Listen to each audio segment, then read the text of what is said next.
Good morning from WKYT News. I'm Bill Bryant, and we hope you're enjoying your weekend. Later, we're going to be joined by Greta Van Susteren here on Kentucky Newsmakers, who is beginning her new TV show on gray television stations around the country, including WKYT and the CW Lexington. Full Court Press will be designed to make the connection between how policies handed down in Washington will affect people in local communities, including here in Kentucky. But first, the new school year is off and running, and already schools have been besieged with threats and disruptive events that have concerned lots of parents and kept some students home. A student was found with a loaded gun at the brand new Great Crossing High School over in Georgetown. A social media post led to high absences at a Madison County middle school. There was panic at a Lexington High School football game last week. 2 men were outside Anderson County High School and they were arrested. Those are just a few of the kinds of things that have been going on, issues and copycat situations that have come up early in the school year. Joining us right now is Jon Akers, the Executive Director of the Kentucky Center for School Safety, which is based at EKU. Mr. Akers, thank you for coming in. We really do appreciate it. You're more than welcome. We're just, days into this new school year, and then all of a sudden we start with the threats and the incidents. A lot of parents and others at least shaking their heads, if not very concerned about what is going on. Each situation obviously is different, but is there a trend you detect here? Certainly there's a trend. Just as we were sharing a few minutes ago, this past school year, I'm talking about the 18-19 school year, we had over 1,400 threats that were levied in our schools. And so this is picking up right now in the 19-20 school year. And we're very, very concerned about it. The one thing about the threats that concerns me the most is I want to ask the kids why they think they can do this. And I bring that back to the back porch of the parents, saying, what are they being taught at home on those things? I mean, when you start looking at trying to get to the root of these problems, you need to find out what's happening after 3 o'clock in the afternoon. Do you think that they perhaps don't realize that words have consequences? Maybe as long as, they don't actually take a gun to school or there's, no violence involved, that they're okay with what they're doing. Well, I think that's part of it, sure. But with the passage of Senate Bill 1 last year, there was a specific part of that law that talked specifically about terroristic threatening in the second degree, which is a Class D felony. And they went further to specify that at the school, if you're disrupting the school day, if you're disrupting school programs, if you are threatening students or faculty members and stuff like that, that's a part of that. So the terroristic threatening portion specified school issues. And so now principals during the first instructional days of this school year were required to send out notification to parents that this law does now talk about school issues, and also if your child should engage in this type of activity, schools are going to prosecute and let the kids stand before a judge and explain themselves why they think that they can get away with stuff like this. And potentially have a felony on their record as a teenager. Exactly. Right? Yes. Which is a tough start. The types of threats vary, obviously. As the position you operate in, do you usually know when there's some credibility involved? Well, most of the threats that we have, thank goodness, are non-credible, threats and things like this. The ones that we don't get are when the problems occur. And so these threats, Bill, are designed to disrupt the school day. That's as simple as that. And just recently with the national one that came through Arkansas and Kentucky, basically, this is not a new thing. This has happened around the country for the last 4 or 5 years. And they are circuiting those things around through offshore websites coming back into like Facebook, social media and whatever. And then it says it's an innocuous threat in some school in Arkansas, some school in Kentucky. Well, we have 1,200 plus schools here, public schools, plus another, 500 private schools around here, so we don't know where it is. But FBI gets on it very quickly and does an investigation in this thing to try to determine if it is in fact a credible threat. And then we push it out to the community. But what happens is that social media just blows up. And parents get scared and they keep their kids at home. Attendance figures go down, and so that basically disrupts the educational process. And so it's kind of a cyclic process that just continues to go on. And so we tried to do the best that we can. And when I say we, I'm talking about our law enforcement officials that monitor these things. But it's a problem. And the local issues that we have in Kentucky is where I focus in on, those 1,400 threats that we have that were generated by students here in Kentucky. I want to push that back to the parents and ask them for their help at home on that. What discussion would you urge parents to have with their kids on this issue? Well, at the risk of sounding like an old school person here and stuff like that, I think they need to get back to basics and talk about right and wrong. Not only about terroristic threatening, but how to treat one another, the bullying thing and things like this. And so, what's acceptable behavior and what's not. And I'm concerned that some students don't understand what acceptable behavior is. And when it comes to terroristic threatening, that's exactly what I'm talking about. If parents do have fears, are they perfectly within their rights to keep kids home? Yes. I hate to say that because it's going to affect, your attendance record and stuff like that. But the bottom line here is that parents want to be sure that these kids are safe. Now, I will tell you this, that schools are the safest places to be in society, but we're not perfect. If you look at the church issues, and you look at the malls issues, and if you look at the concert issues and the theater issues, you see this is just not a school issue. And so if they're going to keep them home from school, are they going to keep them home from the malls, from the theaters, and things like this? And so that's a debate we can have. But I think parents, if they are afraid to send their kids to school, then they have that right to keep them home.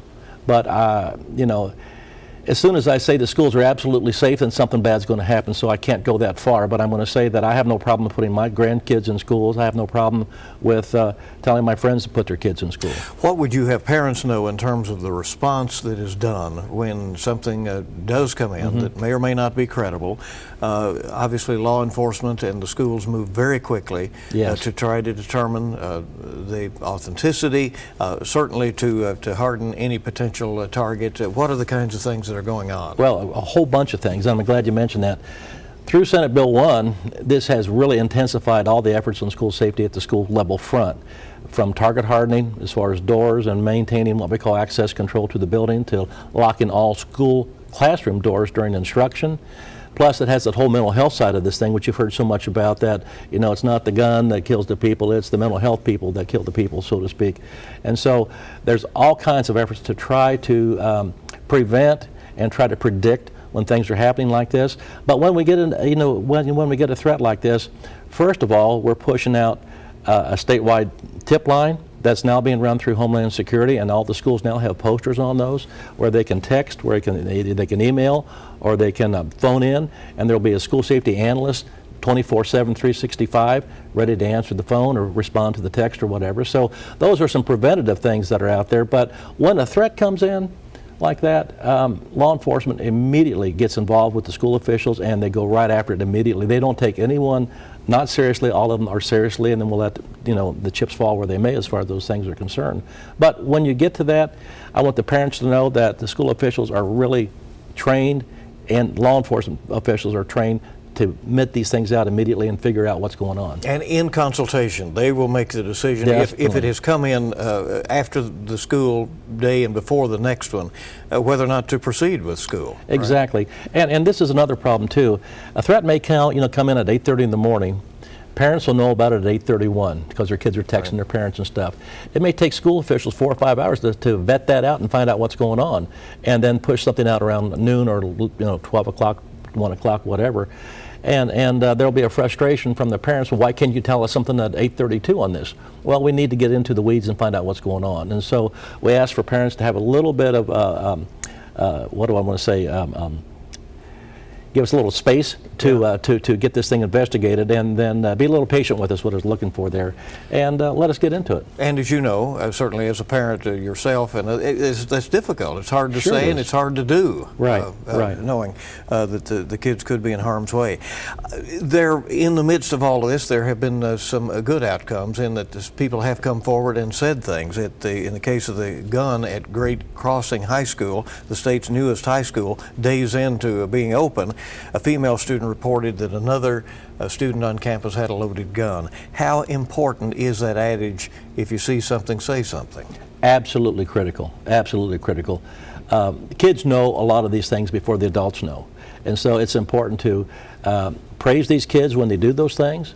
And it's important to get that culture out there saying that this is okay. When something is going to be dangerous to themselves or others, it's okay to tell somebody. It's not like tattling with somebody, broke a pencil or something like this. We're talking about something that's very, very serious here. And so that's one of the messages we're pushing out, and what our teachers are doing these days, and they've done it for years and stuff like that. It's that relationship that the teachers have with the kids. Teachers are the first responders when you get into any of these type of situations, and so if the kid feels comfortable enough and confident enough to talk to the teacher confidentially about things like this, we'll be able to stop a lot more of these things down the road. And the teachers need to be very alert, right? Well, most definitely. And I want to double back to a question here. Statistically, when you look at the number of schools we have in our country and the number of shootings that have occurred, that constitutes 0.1%. So it's not as widespread as you would think, but it's a problem, and I'm not going to deny that. But what I am going to say, statistically, we are 99.9% safe in our schools like that, but it's that 1/10 of 1% that catches all the media's attention and obviously the parents' attention. So there's some comfort in that, and I don't want to diminish what's happened in our state and in other states like that, but by saying that our schools are safe, we need to keep that in mind. Mr. Akers, I know you pushed hard for Senate Bill 1. It is now the law of the land. Yes, there will be funding for that next year, but many schools are not waiting for that. Fayette County passed a local tax and has done some $13 million in upgrades. The other schools have made some other changes. Training, of course, barriers, surveillance cameras, X-ray equipment, which I understand is hard to get because so many schools around the country are facing the same sort of need. And yet we have all of this happening. Do you feel that we're on the right path by hardening these campuses? Yes, I think we're on the right track, but I think it needs to be a balanced approach here. I'm more interested in putting more people into the schools, your mental health people, reducing the number of kids that are assigned to each counselor in the schools. I think it's important to have a law enforcement officer in there, and I want to say a school resource officer when I say that.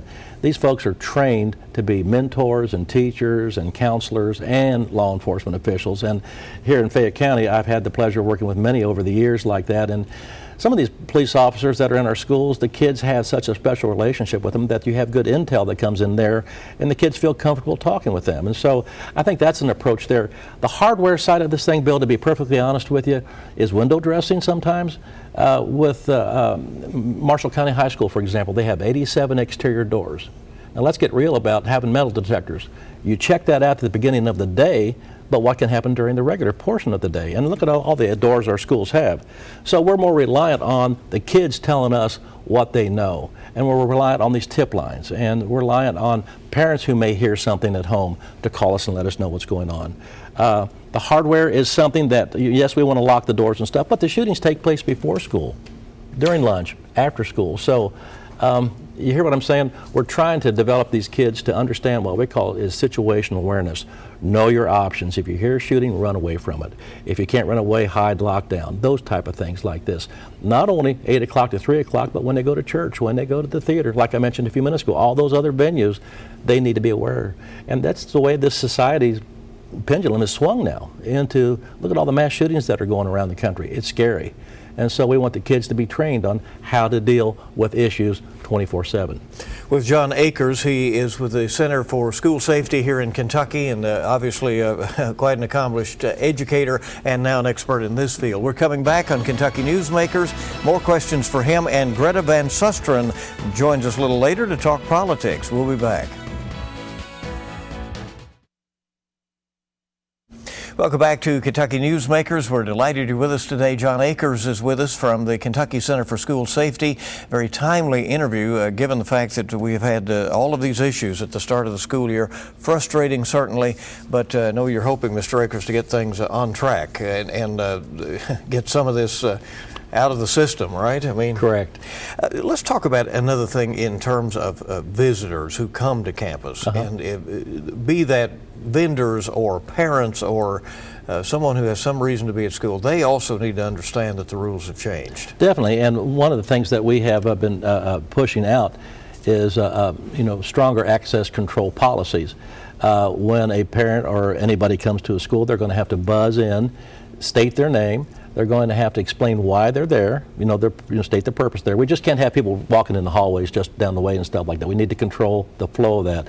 We need to control the back doors by the cafeterias when the deliveries come in, things like this. We need to be checking on all these things. And so we have sent out training throughout the state on how to deal with those access control issues. And every school district has now what they call a school safety coordinator. And we trained all those individuals this past summer on special techniques on how to deal with access control, how to push this information out to the parents and to anybody that's coming in. We want the schools to be welcoming, but we also want them to know that we're going to make sure who they are when they come in there. And once they enter the building, they're going to be escorted from point A to point B. They're going to have a visitor's badge on, and then they're going to be taken out. And some schools are even asking the parents to deposit their car keys with them, and then in exchange, when they come back, we get the visitor's pass back, then the parents can go on back home and stuff like this. And so we're looking for a lot of things that will help that, and it's a transition, because some parents are in elementary schools around our state are used to walking their kids to breakfast, and coming home and having lunch and things like this, and it's more of a kind of a Mayberry type of experience, but we're in a day and time when things have changed. Yeah. So let's talk about this one, and this kind of goes the same route. And I know that you just recommend best practices to schools for the most part. The law does dictate some things, but often schools make their own rules. Chaperones at football games, and extracurricular activities. That is one of the discussions apparently going on right now in Fayette County. Are we to the point that high schoolers at high school games maybe can't be on their own? I hope not. I sincerely hope not, because that's the time, being a former high school principal for 25 years in this county, kids need to have that social experience going to football games, basketball games, and stuff like that. But from my side of this coin now, that's one of our most vulnerable targets. You have huge crowds there, and you have minimal number of law enforcement officials there, and yes, things can happen there. Same thing as a UK football game or a basketball game or a pro football or baseball game, whatever like that. We need to look at what we can do to make sure things are going to be a little bit safer there. I have pushed out checklists to athletic directors around the state on what they can do to try to make this a little safer in their schools.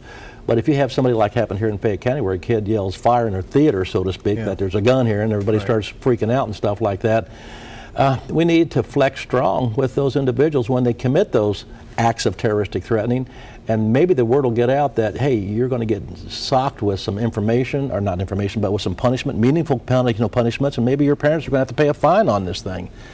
The word needs to get out that we're not going to tolerate this. Let's get back real quickly to this, the conversation you want parents to have with the kids in terms of the threats can cause you trouble for the rest of your life. I mean, that is one of the issues that you've talked about. But you also encourage parents to monitor their social media and to have frank discussions about who they're running with. Right, and I'm glad you brought that up, because when I look at the mathematics on this thing, we have the kids 15% of a calendar year. That's 7 hours a day times 180 days a calendar year. 85% of the time they're away from school. And so we need the parents to really help us, partner with us, to make sure that the kids are being safe on the internet, like you just mentioned, and that who they're running around with and what they're doing and what their expectations are with behavior. I don't want to lay it all on the parents, but I'm asking for their help on this thing to really teach them kind of right from wrong on these things. I know you also address unexpected natural disasters, other things. You have a whole list of things that you hope schools and students and teachers and parents will look at. And you have a website. You want to give that to us real quick? Sure. That's at www.kysafeschools.org. All right. Jon Akers, as always, appreciate you very much. And I appreciate you putting school safety on the front burner here again. Thank you. Thank you. We're coming back on WKYT's Kentucky Newsmakers. Greta Van Susteren will join us. She'll talk about her new show called Full Court Press that will be airing soon here on WKYT in the CW Lexington. We're back with that in a moment.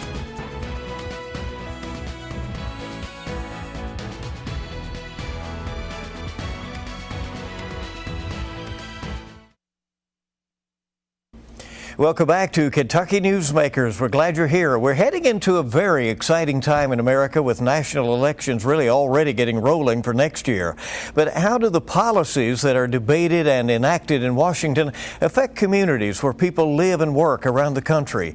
Veteran TV journalist Greta Van Susteren will be hosting full court press weekly on great TV stations around the U.S., including here in Kentucky on WKYT. And Greta is joining us to talk about the new show and how she and her team are going to approach things and are preparing for things. And it has to be an exciting time, Greta. You're just about ready to go with showtime. Yeah, it is exciting, but it's also a little bit daunting. Every time you have a new adventure, I have to admit, you get a little nervous. Well, so, sure. I'm very excited about it. I'm very excited, and especially, when you talk about where you're from, Bill, Kentucky is such a fascinating political place right now going into the 2020 race. Kentucky holds a lot of the cards for the rest of the nation. Well, really, let's talk about that just a little bit. You have Mitch McConnell going for his 7th term in the U.S. Senate. The Democrats here in Kentucky are determined to give him a heck of a challenge. So that will be one that we'll be watching here. But, of course, the nation will watch that as well. Well, yes, because the fascinating thing about that particular race is Kentucky is a Republican state. President Trump won it by about 30 points in 2016. But now you've got a Democratic candidate who I assume she'll win the primary for the Democratic Party. I'm not sure, but she has an interesting background. McGrath, she has flown 89 combat missions, so she's an interesting candidate. But just think about this: that if Kentucky decides not to go with McConnell, they lose the power of having the majority leader, because that's huge in the Senate. But also there's the risk that the U.S. Senate goes Democrat, which of course would give problems to President Trump should he be reelected in 2020. He's already got a Democratic House and likely to stay that way. There's a lot at play here. Let's talk a little bit about the premise of your program and how you're going to try to take the national debate and show how it applies locally. How easy is it for members of Congress or even bureaucrats from all over the country there to remember that every policy they debate and they enact in D.C. affects people on Main Street back home? Well, they tend to forget until election time, and then they start talking about it more. If they talked more about it right after they're elected, it would be a lot better because things would get done. But just take an issue like student loan. That's an important issue in Kentucky, but it's also important to my home state of Wisconsin, to Iowa, California, to every single state. And these politicians, they say, give me your vote, elect me so I can solve your problems. So, well, guess what? Time's up. What are you actually doing to solve the problems? So what we're hoping to do on this Sunday morning show is identify those problems that are rather universal to communities and say, these are the problems. What are you going to do about it? Not like how bad is the other guy you're running against, but what are you actually going to do about it? And try to come up with some solutions and really put their feet to the fire to give the voters answers and to do better things for the people of Kentucky or Wisconsin or whatever state. And school safety might be another similar issue that is playing out around the country. Greta, your stature as a nationally known anchor will give this program a lot of credibility, no doubt about that. Do you expect that to mean... Can I just stop you for 1 second? Yes. Can I stop you for 1 second? I love that you say that, Bill, but if you look at the polls, the American people trust local news, not the national news. So I'm hoping to take some of the trust that the community has in you so that the viewers will listen to me and consider some of the things I have to say. But the trust and the stature really is local news. People are really turned off to a lot of the people in the national news. Well, I appreciate you saying that. Do you expect, though, that to mean, and that teamwork that you're talking about now with what you're doing in D.C. and melding that with what is happening locally, to mean that the program will be a good destination for guests to get their message out? Well, I hope so. I hope it's a good destination. And one advantage I do have going into this, I've been around the block so long, about 25 years in the media, is I tend to know many of the candidates or know many of the members of their staff. So it gives me a greater access to them to talk to them. But I don't just want to talk to candidates because I don't think candidates necessarily have all the answers. I want to also talk to other people in the community who really live and breathe and know the issues that are facing so many people. So I'm hoping to get a newsmaker like a candidate, but I also want to get some sort of high-profile people and even some lesser-known people, the high-profile, who actually can identify the problems and perhaps suggest some of the solutions. So I'm hoping to do a whole lot in a half hour. I hope I haven't bitten off more than I can chew. Well, we'll see, and good luck with that. But so what you're saying is you're kind of going around this divide that we have in this country right now. The two parties are somewhat beholden to the activists who tend to be far to the right or the left. There's plenty of evidence that there are a lot of people who are somewhere in the middle. Is it possible in this environment to get some good discussions going? I think so. I think people are fed up, and what I'm hoping to do different from other shows. And look, I had a lot of great years on other networks. I had fun on it, a lot more of my friends. But I think there's a lot more to news and what's going on in the world than what happens between New York and Washington and what happened last week in Washington, D.C. I don't want to discuss what happened last week. I really want to reach out and find out what's going on in Kentucky, what matters in Kentucky and all these other states, and look for solutions. And I actually believe there's an appetite for that. I do a lot of social media. I see how sick and tired people are of the fighting. Doesn't mean we're necessarily going to agree, but at least we ought to be talking to each other. We ought to at least figure out what the issues are and at least pitch some ideas or some solutions. We're not going to find perfect answers, but we've got to get off the. I think people are sick of the fighting. I hope that's sort of the niche that I can sort of grab and take the ball and run with it. Well, good luck, and a lot of your success will be our success, and we certainly look forward to it. It's going to be an interesting, different sort of program, Full Court with Greta Van Susteren, and we thank you very much. And you can see more of Greta Van Susteren, including interviews with presidential candidates, at fullcourtgreta.com, and that is up now. And that's Kentucky Newsmakers for this week. We want to thank you for joining us. Remind you, we'll see you bright and early this week on WKYT This Morning, and hope that you make it a good week ahead.